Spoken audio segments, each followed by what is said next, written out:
The sun had just begun to rise over the city, but the streets were already busy with people rushing to work. Cars honked loudly, and the smell of food from small street vendors filled the air. In the middle of all this chaos, a young boy named Malik sat near a pile of trash. He was not more than 12 years old, and yet his life had already been very hard. His clothes were old and torn, his shoes had holes in them, and his face carried the tiredness of someone who had seen too much too soon. Malik had no home.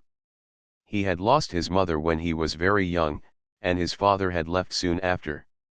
For months, he had been living on the streets, sleeping in abandoned buildings, under bridges, or sometimes in shelters where he could find a spot. Life was never easy for him, but Malik had learned to survive. He knew which places to avoid, which people to trust, and how to find food without asking for help too often. He had learned to see danger before it came and to act fast when needed. That morning, Malik was looking for food as he always did. He was used to scavenging, finding small bits of bread or leftovers from the street vendors. He had a careful system. First, he would check the area to make sure no one dangerous was around. Then, he would inspect the food carefully before picking it up. He had seen people get sick from eating bad food, and he had learned to pay attention to every detail. A man was walking by, carrying a small piece of bread he had found in a dumpster. He was hungry and did not notice the moldy spots on it. Malik saw it immediately. Something about the bread did not feel right to him. He could remember the smell of spoiled food from the last time he had been sick after eating something similar. Without thinking twice, he shouted loudly, "Don't eat that." The shout was strong, clear, and full of urgency. People walking by stopped and looked at him. The man holding the bread froze. His hand trembled as he realized he might have made a mistake. He looked at Malik, confused and surprised that a boy his age would risk yelling in the middle of the street. Nearby, a black luxury car had slowed down. The driver inside was a man named Richard Stanton. Richard was a billionaire, known all over the world for his businesses, his sharp investments, and his large charitable donations. He had been on his way to an important meeting but had taken a shortcut through a side street to avoid traffic. The sudden shout caught his attention. He saw Malik, small and determined, standing near the trash pile, pointing at the bread. Richard froze. Something about the boy's voice and expression made him stop in his tracks. Richard was used to noticing details that others missed. In business, he had made millions because he could see patterns, risks, and opportunities that were invisible to other people. And now, he was seeing a boy who seemed far too alert, far too aware for his young age. There was a courage in Malik's eyes that made Richard pause. He had seen many children in the streets before, but this one was different. He was not begging or running away. He was warning, protecting, and acting with purpose. The man holding the bread slowly dropped it, realizing Malik was right. The bread had mold and dirt on it, and if he had eaten it, he could have become very sick. Malik looked at the man, his eyes serious. "You have to be careful," he said. "Some food can make you sick. You should never eat something if it looks or smells wrong." The man nodded, feeling a mixture of shame and gratitude. Richard stepped out of his car. He was a tall man, wearing a dark suit that shone in the morning sunlight. He walked carefully toward Malik, trying not to scare him. Most adults would have ignored a boy shouting near the trash, but Richard wanted to understand why. He had learned long ago that sometimes, the smallest people could teach the biggest lessons. "Hey there," Richard said gently. "Why did you shout at him?" Malik looked at him, his body tense. He had learned to be careful around strangers, especially adults in fancy clothes. "Who are you?" Malik asked, his voice cautious. "I'm someone who wants to understand," Richard replied. "I saw what you did, and I think it was brave. But I want to know why you were so sure about the bread." Malik hesitated. He looked around to make sure no one was close. He didn't know if he could trust this man, but something in Richard's calm voice made him pause. "It's not safe," Malik said slowly. "I've seen food like that before. People can get very sick from it. I didn't want him to get hurt." Richard nodded, impressed. This was not just a scared child shouting in the street. This was someone who had learned from experience, someone who cared about others even though his own life was difficult. Richard studied Malik for a moment. The boy was small, dirty, and alone, but his eyes were sharp. They held intelligence, observation, and a strange confidence that adults often lost as they grew older. Richard remembered his own childhood and the lessons he had learned, but he had never faced life the way Malik had. Richard felt a mix of surprise and respect. He had seen many people struggle, but he rarely met someone who could survive so much and still care about others. Malik noticed Richard's gaze. He stepped back slightly, unsure why a man in such an expensive suit would be interested in him. "Are you going to hurt me?" he asked, his voice trembling a little. Richard smiled. "No, I would never hurt you. I want to understand you, that's all." Malik was confused. Most adults ignored him or gave him empty promises. They never stopped and asked why. He looked at Richard carefully, trying to see if he was telling the truth. For the first time in a long while, Malik felt a small spark of hope. Maybe this man could be different. Maybe he could see beyond the boy's torn clothes, beyond the dirt, beyond the life on the streets. Malik had learned to survive alone, but he also knew that life could change in a moment if the right person came along. Richard continued to watch Malik. He saw how the boy moved, how he reacted to people around him, how he noticed everything that was happening on the street. Malik's eyes followed the man who had nearly eaten the bread, and then he quickly looked around, alert to any danger. Richard thought about how rare it was to see a child with such awareness and intelligence. He had never met anyone like this before. The city continued to move around them. Cars passed by, people walked with purpose, and the sounds of life filled the air. But for Richard and Malik, time seemed to slow down for a moment. Something unspoken was happening. Richard realized that this boy, who shouted to protect a stranger from bad food, had a story, a past, and a future that could be remarkable if someone helped him. Malik, meanwhile, kept his guard up. He had been betrayed before, and he knew that not everyone meant well. But he also had instincts that told him when someone could be different. Richard's calm voice, his patient manner, and the way he had stopped to watch instead of walking away, it all made Malik curious. He had a feeling that this man might not be like the others.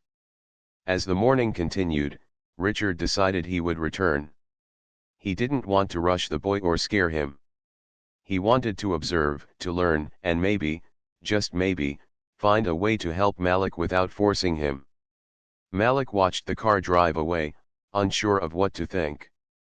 He had learned that life was full of surprises, some good, some bad. But this time, he felt a small glimmer of hope. Maybe this time, things could be different. Little did Malik know, this short moment, this shout, and this encounter would change both his life and Richard's forever. The boy who had warned a man not to eat bad bread had already caught the attention of one of the richest and most influential men in the city.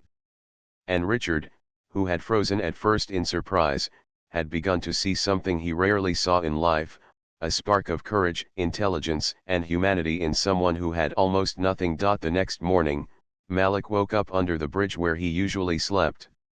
The city was waking up too, with the sounds of cars, buses, and people starting their day.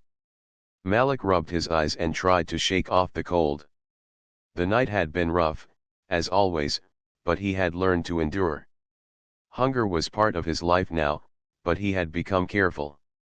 Every day, he learned something new about surviving on the streets. As he sat up, he remembered the man in the black car from yesterday. The billionaire. Malik had never met anyone like him. Most adults ignored him, shouted at him, or walked past without a glance. But that man had stopped. He had watched Malik, not with judgment, but with curiosity. That curiosity puzzled Malik. Why would a rich man care about a homeless boy shouting at another stranger? Malik didn't know, but a part of him wanted to find out. He spent the morning wandering the streets, looking for food. A bakery had thrown out some day-old bread, and Malik picked it up carefully. He smelled it first, checking for mold or rot, and only then did he eat a small piece. Eating on the streets was never comfortable. He had to stay alert, because danger could come from anywhere: other hungry people, angry shopkeepers, or the police. Despite this, Malik was careful, and he survived because of it. Later, as Malik was walking near the same street where he had shouted at the man yesterday, he noticed the black car parked a little down the road. His heart raced. Could it be the billionaire again? Malik hesitated. Part of him wanted to run, but another part wanted to see. He was curious. Slowly, he approached, keeping a safe distance. The door opened, and the man stepped out. It was Richard. He was smiling softly, holding a bag. Malik noticed the bag had food, some clean clothes, and even a notebook. Richard called out gently, "Hey, Malik. Do you remember me?" Malik froze. How did this man know his name? But then he realized he had mentioned it when warning the man about the bread. Malik took a step back. "Why are you here?" he asked, his voice cautious. Richard walked closer, carefully, slowly. "I wanted to bring you something," he said. "Some food, some clothes, and something to write in." Malik looked at the items. They were small things, but for him, they were more than gifts. They were proof that someone was noticing him, someone cared. Malik felt something he hadn't felt in a long time: hope. Malik hesitated, then slowly walked toward Richard. He didn't take the bag right away. Instead, he studied the man. Richard smiled and knelt down slightly to appear less intimidating. "I'm not here to hurt you," he said again.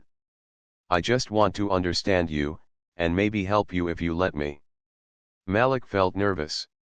He had been tricked by adults before. People promised him help, food, or shelter, and then disappeared.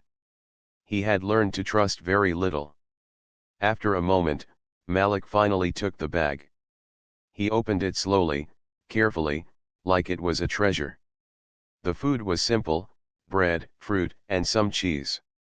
The clothes were clean and warm. The notebook was small, but Malik knew it could be valuable. He could write down ideas, things he observed, or even draw. Richard watched silently, allowing Malik to explore each item at his own pace. "Why are you helping me?" Malik asked, finally looking up. Richard's eyes softened. "Because I see something in you, Malik. Something important.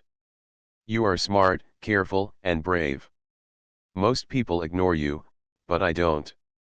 I think you deserve a chance." Malik didn't know how to respond. He had never been told that he was important or that someone noticed his courage. It felt strange, almost unreal. Richard spent the next hour with Malik, talking quietly on the sidewalk. He didn't ask about Malik's past right away. Instead, he asked about his daily life, his favorite things, and how he survived. Malik spoke slowly, but he spoke honestly. He told Richard about the places he slept, the food he found, and the people he avoided. He explained how he learned to see danger and how he sometimes helped others when he could. Richard listened carefully. He noticed Malik's sharp mind. The boy noticed things that many adults missed. He could judge the safety of food, estimate the behavior of people, and even calculate small risks in his head. Richard realized that Malik had a natural intelligence, shaped by the streets, but intelligence nonetheless. It was rare and valuable. After talking, Richard stood up and said, "I want to help you, but I want to do it slowly. I don't want to scare you, and I don't want to force anything. Malik nodded. He didn't fully understand what Richard meant, but he sensed that this man was different. Unlike other adults, he didn't shout or threaten. He was patient and calm. Malik felt a small trust forming. Over the next few days, Richard returned. Each day, he brought food, clothes, and sometimes books. Malik began to open up a little more. He showed Richard where he slept, the small corners of the city where he felt safe, and even some of the tricks he used to survive. Richard didn't judge him for being homeless. Instead, he admired Malik's ability to survive and adapt. Malik also began to notice that Richard didn't just give him things. He asked questions, listened carefully, and sometimes taught small lessons. Richard would explain simple concepts about money, numbers, or even city life. Malik was surprised that he could learn from someone who had lived in luxury all his life. Richard made it simple and interesting. Malik began to enjoy these moments. One afternoon, Richard asked Malik, "Do you like numbers?" Malik looked puzzled. "Numbers?" he asked. Richard smiled. "Yes, math. Problem solving. Calculating things." Malik's eyes brightened. He had always enjoyed counting money he found, calculating how far he needed to walk, and predicting outcomes. "I like numbers," Malik admitted. "I can figure things out quickly." Richard nodded. "Good. That's a talent. A very valuable one. I want to help you use it better." Malik felt proud. No one had ever recognized his talent before. Most people had only seen a dirty street kid. Richard saw potential. He saw someone who could become more than a boy on the streets. Malik's heart raced. Could this be true? Could he really be more than he thought he could? During these visits, Malik also told Richard about his mother and father. He explained how his mother had died when he was small and how his father had left him. He spoke about shelters, abandoned buildings, and nights sleeping in the cold. Richard listened carefully, never interrupting, never judging. He offered comfort with words, understanding the pain Malik had gone through. Richard also noticed something else. Despite Malik's hardships, the boy was kind. He helped others when he could, warned people about danger, and cared about small things, like making sure no one ate bad food. Richard realized that Malik's heart was as strong as his mind. This combination of intelligence, bravery, and kindness was rare. One day, Malik asked Richard, "Why do you care so much about me?" Richard looked at him with a serious expression. "Because I've learned that the smallest moments can change lives," he said. "Yesterday, when you shouted, 'Don't eat that,' you reminded me that courage and care can exist even in the hardest circumstances. That is why I care. You have a chance to change your life, and I want to help you take it." Malik didn't fully understand, but he felt a warmth inside. For the first time in a long while, he felt hope. Hope that life could be better, hope that someone truly saw him. Richard had become more than a stranger. He had become a guide, someone Malik could trust a little more each day.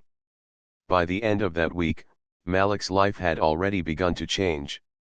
He still lived on the streets, but he now had food, clean clothes, and someone looking out for him. Days turned into weeks, and Malik's life began to shift slowly, almost imperceptibly at first. Each morning, he would wake under the same bridge or in his usual corners of the city, but now there was a small bag waiting for him. Richard had started bringing more than just food and clothes. There were notebooks, pencils, and small puzzle books. Malik had never owned anything like this before, and the excitement of exploring them lit up a part of his heart he thought had died long ago. Malik began to spend more time with the notebooks. He would write numbers, draw little maps of the streets, or jot down observations about people and their routines. He was fascinated by patterns, how the city moved, how people reacted, and how he could avoid danger. Richard had noticed Malik's curiosity and suggested small exercises, turning everyday street knowledge into learning opportunities. It was unusual, but Malik began to enjoy it. He found himself thinking about things differently. Richard continued to visit him daily, always patient, never rushing. "You have a sharp mind," he said one morning, as Malik showed him a clever way he had predicted which street vendors would throw away leftover bread first. Malik smiled shyly. He had never been praised for anything other than surviving. To hear someone acknowledge his intelligence made him feel proud. One afternoon, Richard suggested they go to a nearby park. "It's safe there," he explained. "You can sit and do your exercises without worrying about cars or other dangers." Malik hesitated. He had been on the streets for so long that a park seemed strange, open, bright, and full of people who could see him. But something in Richard's calm voice encouraged him. Slowly, he agreed, and the two walked together, Malik keeping a careful distance at first. At the park, Richard spread out a blanket on the grass. Malik noticed that Richard had brought snacks, even something special: apples and peanut butter sandwiches. It was simple, but for Malik, it was a feast. As they ate, Richard began to teach Malik small math tricks and problem-solving games. Malik was a quick learner. Numbers and patterns came easily to him. He realized that he was capable of more than just surviving. He could think, plan, and understand things in ways he had never imagined. Richard also encouraged Malik to talk about his dreams. At first, Malik didn't know what to say. Dreaming had felt like a luxury he could not afford. His life had always been about surviving today, not planning for tomorrow. But Richard's patience and gentle questioning made him think. "What do you want?" Richard asked one day. Malik thought hard. "I want to not be hungry," he said honestly. "I want a place to sleep. And maybe I want to learn things, to understand the world." Richard nodded. "Those are good goals. And they are possible. You just need the right guidance, someone to help you find the path." Malik felt hope rising inside him. For the first time, he believed that life could be different. Richard had given him tools, not just food. He had given him belief that he could survive, learn, and maybe even thrive. One evening, after a long day, Malik shared a secret. "I am scared," he admitted quietly. "Sometimes, I think the streets will take everything away from me. People are cruel. Life is cruel. What if I fail?" Richard listened without interruption. He then said gently, "Being scared is natural, Malik. Everyone is scared sometimes. But courage is not the absence of fear. It is what you do even when you are afraid. You are already brave. You survived every day here, despite fear." Malik considered this. He realized that Richard was right. Every day on the streets had required bravery. Every time he avoided danger, found food, or protected someone, he had been courageous. Richard was helping him see what he had already accomplished, not just what he could do in the future. Richard began to include small challenges. He would give Malik tasks, like observing a busy street and counting how many people passed certain points or predicting which vendors would throw out their food first. Malik loved these challenges. They were games, but they also trained his mind and gave him confidence. Slowly, Malik started to think beyond the streets. He imagined a life where he could learn, plan, and succeed. One day, Malik noticed something about himself. He felt stronger not just physically, because he now had proper meals, but mentally. His mind was sharper, faster. He was thinking about problems differently. He realized that Richard had not only given him food but had helped him see possibilities. Life was no longer just survival. It was learning, planning, and dreaming. Richard also began to teach Malik small lessons about people. He explained how to read expressions, understand intentions, and notice small details others missed. Malik listened carefully. On the streets, these skills had been about survival. Now, they were about understanding the world. Malik realized that the lessons he had learned from hardship could be powerful tools in life. He had already survived, and now he could use that survival instinct in smarter ways. As weeks passed, the bond between Malik and Richard grew. Malik trusted him more. He shared stories about his mother and father, about nights spent alone, and times when he had helped other street children. Richard listened without judgment, praising Malik for his bravery and kindness. Malik began to understand that his experiences, though painful, had made him strong and capable. One afternoon, as they sat by the park fountain, Richard asked, "Do you know why you shouted at that man yesterday?" Malik nodded. "Yes. He was about to eat something bad, and I didn't want him to get sick." Richard smiled. "Exactly. You acted without thinking of yourself. You thought of someone else first. That is rare, Malik. Most people only think of themselves. That is why I noticed you. You are special." Malik felt a warmth he hadn't felt in years. Special. He had never thought of himself that way. People had always told him he was unlucky, or dirty, or small. But Richard saw something else: intelligence, courage, and kindness. For the first time, Malik felt pride in who he was, not shame. The city continued to move around them, but for Malik, life was beginning to feel different. He had a mentor, someone who saw him and cared. He had tools to learn and grow.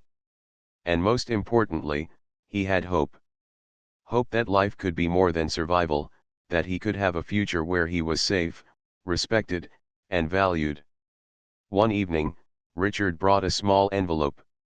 Malik opened it curiously. Inside were tickets to a local library and a short note. The note said, "Knowledge is power. Go there, learn, and use your mind. You are capable of more than you think." Malik stared at the envelope. A library? He had never thought of going to a library.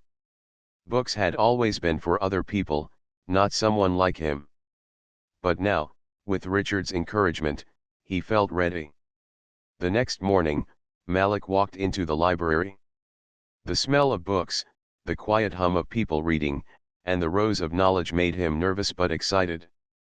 He didn't know where to start, so he asked a librarian for help.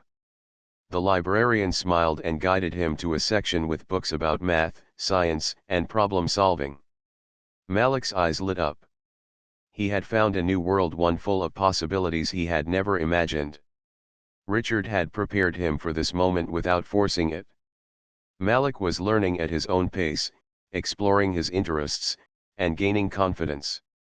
He discovered that his street smarts could now be combined with knowledge from books. He could think critically, solve problems, and even dream bigger. The library became his new space, a safe place to grow, learn, and imagine a future beyond survival. Malik's mornings began to change. He still woke on the streets, but now he had a plan. Breakfast came from Richard's bag, and then he would spend time at the library. Afternoons were for observing the city, applying what he learned, and practicing problem solving. Evenings were for reflection, writing in his notebook, and preparing for the next day. His life was slowly transforming from mere survival to purposeful living. Richard continued to guide him, not by giving answers but by asking questions that made Malik think. What would you do in this situation? How could you solve this problem? Why did that happen? These questions trained Malik to use his mind, not just his instincts. He realized that life was now about choices, strategies, and possibilities. For Malik, each day became an adventure in learning. He felt alive in ways he hadn't before. The streets were still part of his life, but they no longer defined him. He was discovering that his courage, intelligence, and heart could create opportunities, and that someone like Richard had opened the door to a new life, one where he could thrive, not just survive. Malik's life was changing, but the city was unpredictable, and danger often lurked around corners. One cold morning, he woke to find his usual spot by the bridge occupied. A group of older kids had taken over the area, laughing and pushing each other. Malik knew he could not stay there today. He picked up his small bag, adjusted his worn jacket, and began to walk through the streets, thinking carefully about where to go. As he wandered, Malik remembered Richard's lessons about observing people and avoiding trouble. He noticed the vendors, the police officers, and the pedestrians, predicting where he could move safely. It was still risky, but Malik felt a new confidence. He had learned to read the city, to understand patterns, and to stay calm under pressure. This knowledge was his shield. By late morning, Malik arrived at a public park, a place he had begun to love because it felt safe. Children played, birds chirped, and sunlight filtered through the trees. But today, the park held an unusual tension. A man was arguing loudly with a street vendor, gesturing angrily. Malik paused, unsure what to do. He felt his old instincts flare up, the ones that told him to avoid trouble at all costs.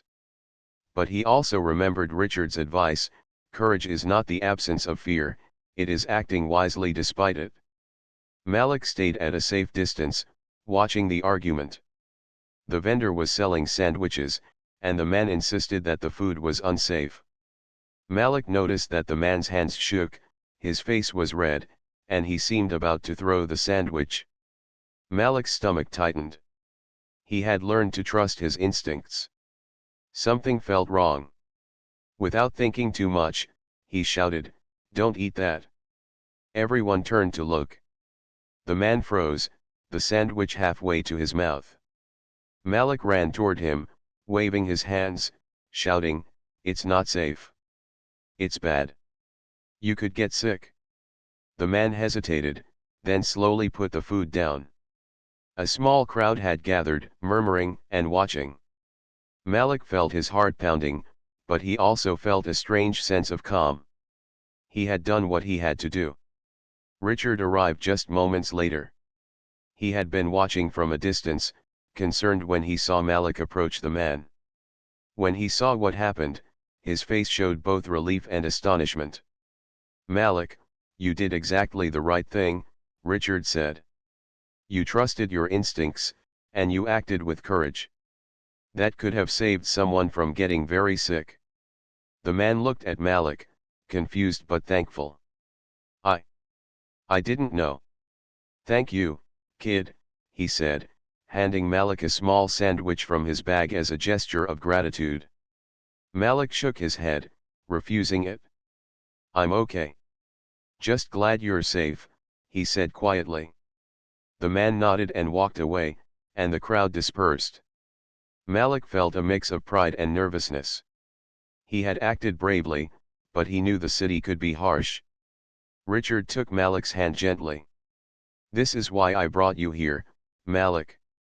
You have instincts, intelligence, and courage. But you also need guidance. Life will always test you. Today, you passed a small test. There will be bigger ones, but you are ready." Malik nodded, feeling a sense of accomplishment. For the first time, he understood that he could face challenges without fear, and that his actions could make a difference. Later that day, Richard suggested they visit a community center nearby.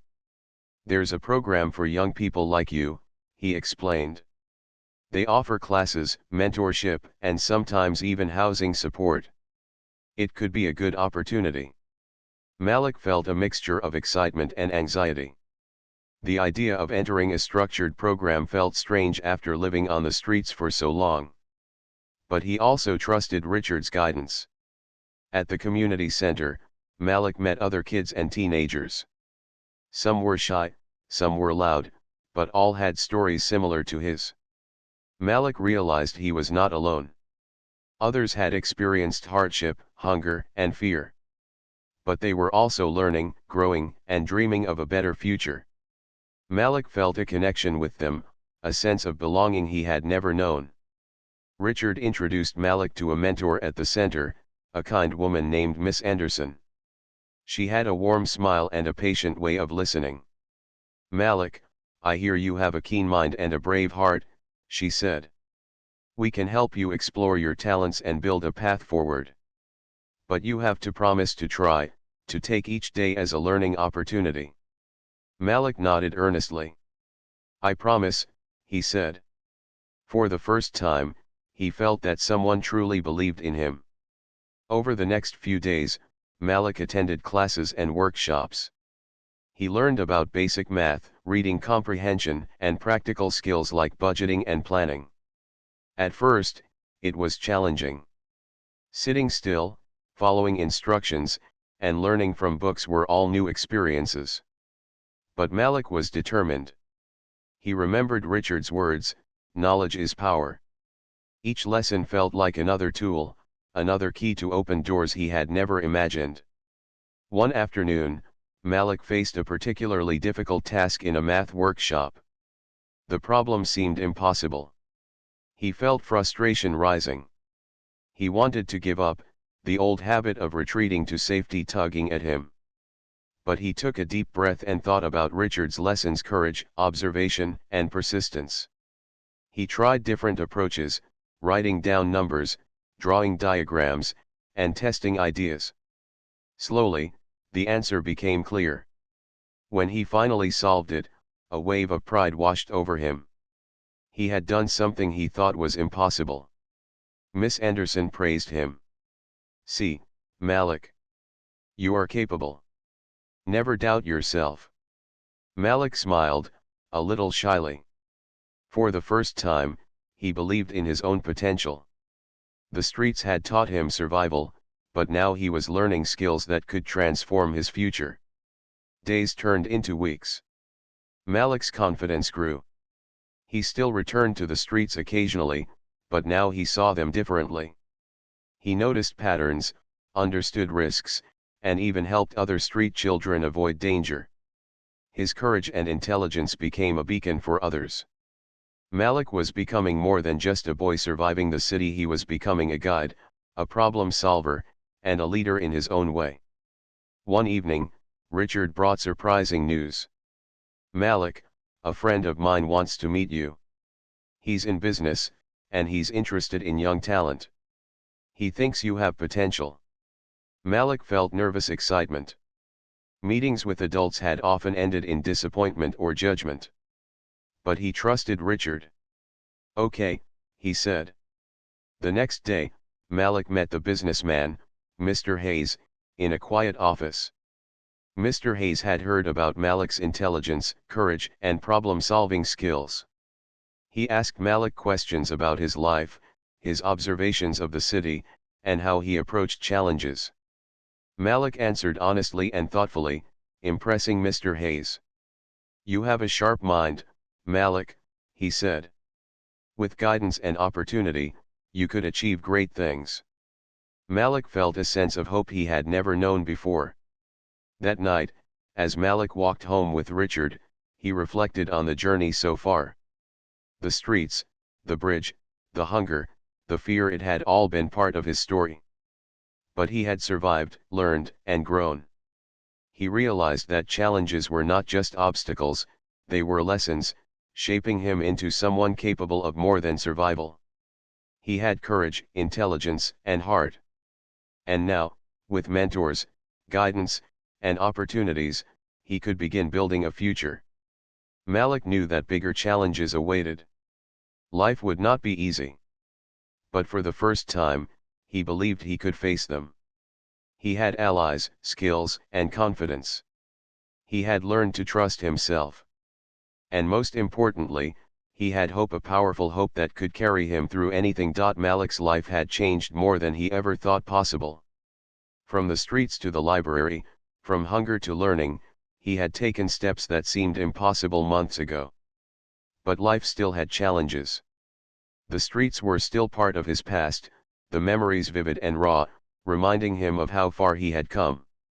One bright morning, Malik received a message from Miss Anderson at the community center. She told him that Richard's friend, Mr. Hayes, had arranged something special. Malik was nervous and curious. He had never experienced anything like this. The message invited him to visit a large office downtown, a place full of people working, computers humming, and meetings taking place. Malik hesitated. He worried he would feel out of place, unsure how to behave. But he remembered Richard's lessons about courage and trust. When Malik arrived, Mr. Hayes greeted him warmly. The office was buzzing with energy, yet calm. People worked on computers.